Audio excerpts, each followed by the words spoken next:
Hello, Year 6. So, English today, let's start with a starter. Seems an appropriate thing to do. So, your starter today, nice and simple. I'm going to show you a section of text with lots of mistakes in it. They might be spelling mistakes, punctuation mistakes, missing commas, missing full stops, capital letters in the wrong place, might be commas in the wrong place, could be all sorts of things. I simply want you to identify where the errors are. Probably easiest that you just rewrite the text, it's not long. So rewrite it with the corrections in place. This is the text. I don't know why it comes up like that. My PowerPoint was doing something very unusual when I did this. So you just need to simply identify the errors and correct them, please. Okay, when you've done that, then you can start the video again and I'll show you what the correct corrections were. Pause the video, make the corrections, please.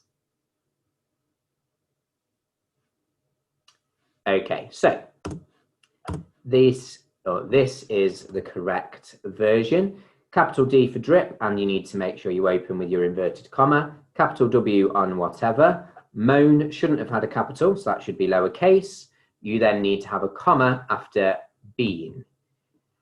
Double E on seems, not just a single E. Should have been have, not had, wrong tense. The comma shouldn't have been after the word side, it needed to be after the word deeply.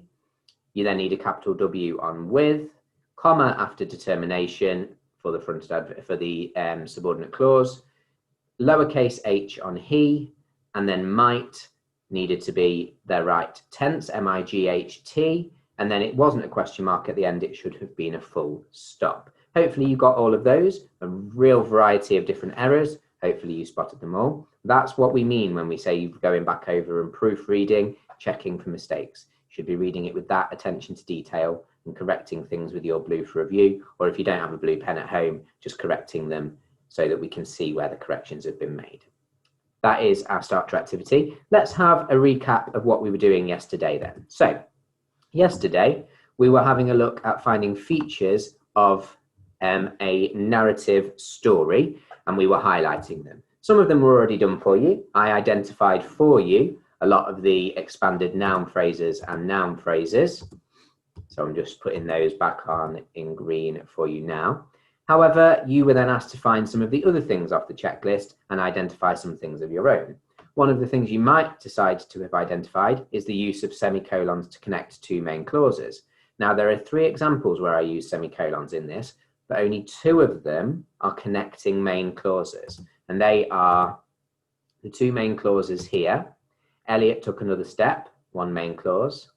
He didn't dare walk any faster than 1 step at a time. Another main clause, really closely linked, so we connect them with a semicolon rather than splitting them with a full stop.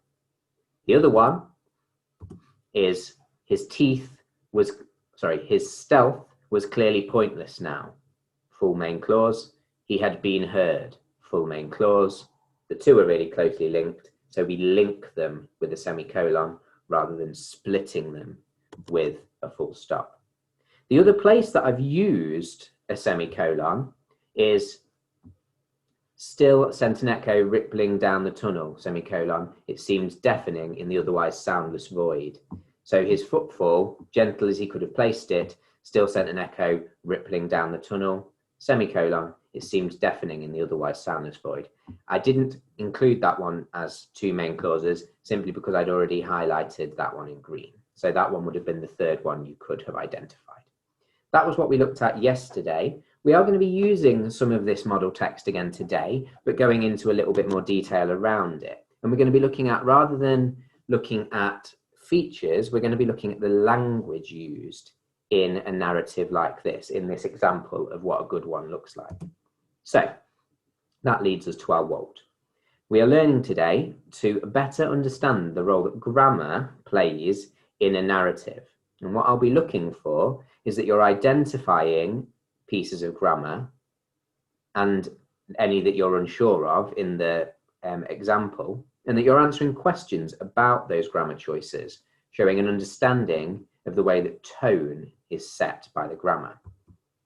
Now, the narrative, as we've already talked about, but I will remind you, is a form of text that tells a story through the use of a narrator.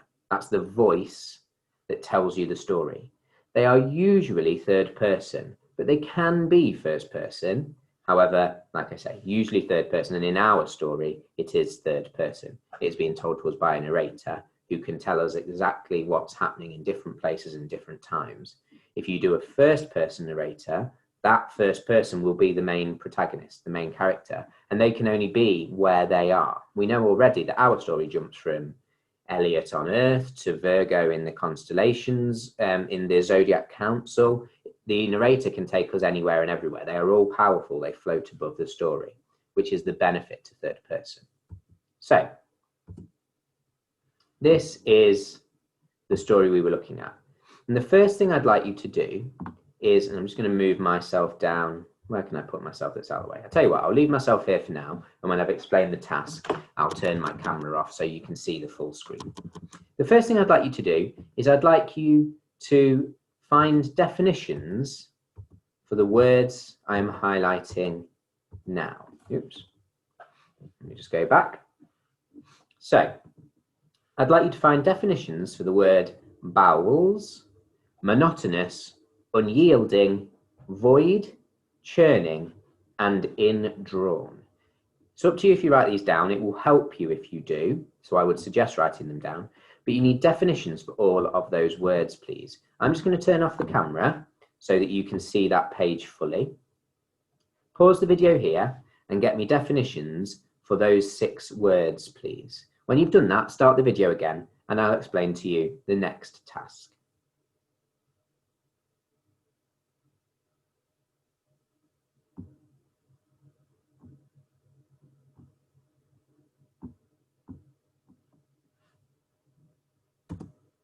Okay. So, using the vocabulary from the text then. Now, you should have got definitions for the 6 words.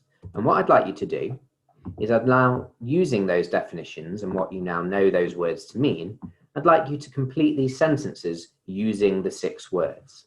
Obviously, they're not in the same order that they came up. That would be too easy. So you need to think in that sentence that Mr. Hall has written, which word fits best in the gap, and then put those in. When you've done that, you can then start the video again and we'll move on to the main activity in today's lesson. So pause the video here and complete those sentences using the 6 words that you've just defined. Speak to you again in a moment.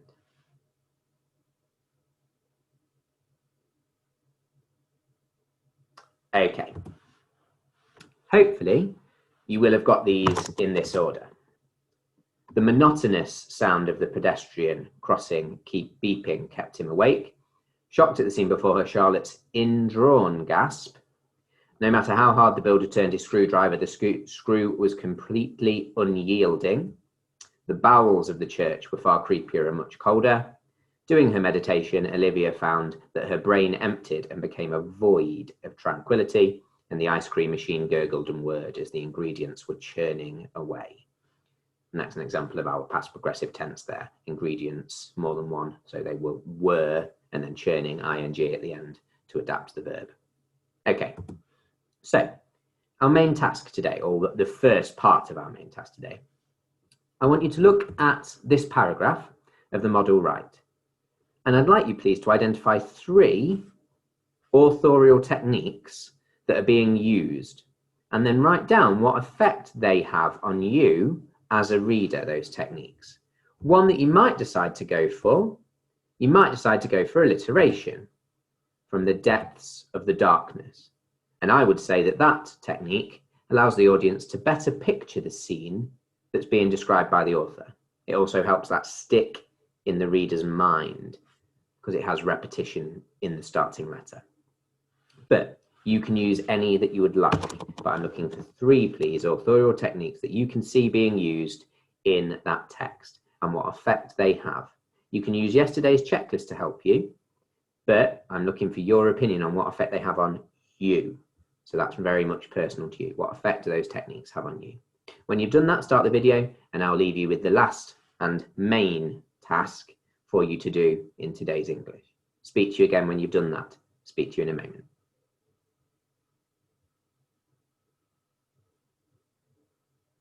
Okay, so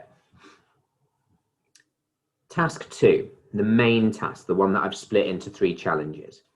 The green challenge is using that bit of text again.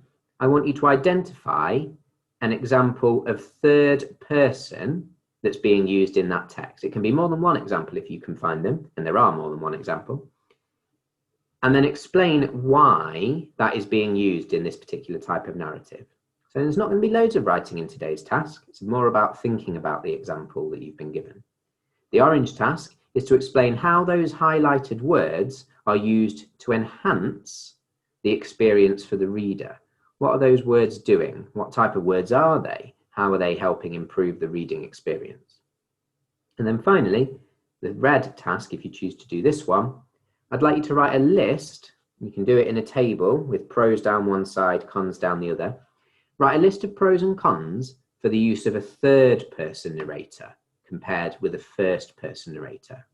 And also include which one you personally think is best and why. They're your main tasks for today, and I'll be back with you tomorrow for tomorrow's big read and tomorrow's English. But for now, that's everything from me. Goodbye.